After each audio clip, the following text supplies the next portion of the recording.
In this presentation, we're going to discuss how we can all work together to support students with ASD by taking a whole school approach. A whole school framework is made up of a few key components: providing students with a positive school community, building their social and emotional skills, and collaborating effectively with parents and support staff ensures students are scaffolded with a safe and enabling environment to thrive. A whole school approach to teaching, learning and support ensures all children have the opportunity to maximise their learning and relationship building experiences. Let's begin with what ASD looks like. Socially, they have difficulties with social cues and gestures, social interactions, maintaining friendships, difficulty noticing and applying grey rules of social interactions, such as how to interrupt and appropriate conversation topics, and difficulties in requesting equipment and turn-taking appropriately.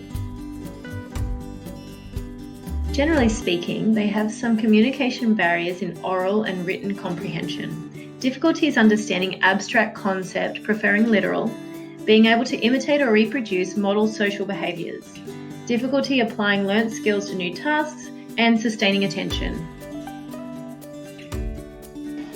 ASD students find transitions harder than others. They find difficulties in predicting changes that are coming or how to use alternative locations, equipment, or routes. They tend to get focused on something specific within a broader task and take longer transitioning from one task or theme to the next. There are many numbers of students across the spectrum in every school across Australia, but today I'd like to focus in on one particular student in my classroom and share with you some insight into a few strategies that has worked for her and how by working collaboratively with her family, peers and school staff, we are expecting to have a better outcome for high school transition next year. As ASD affects Zara socially and emotionally, it puts her in the supplementary level of adjustments recommended by the NCCD. She is aided by the availability of the school psychologist and is supported weekly by an educational aide specifically assigned to develop communication skills, anxiety management and transitions. 3 key drivers we will identify for social inclusion include enabling participation through an inclusive environment, enhancing choice through collaboration with Zara and her support team, and creating opportunities to assist Zara in her transition to high school.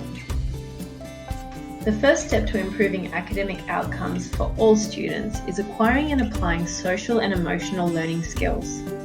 This should be embedded in every classroom's foundational learning as it allows students to understand and manage emotions, set positive goals, show empathy, and build relationships.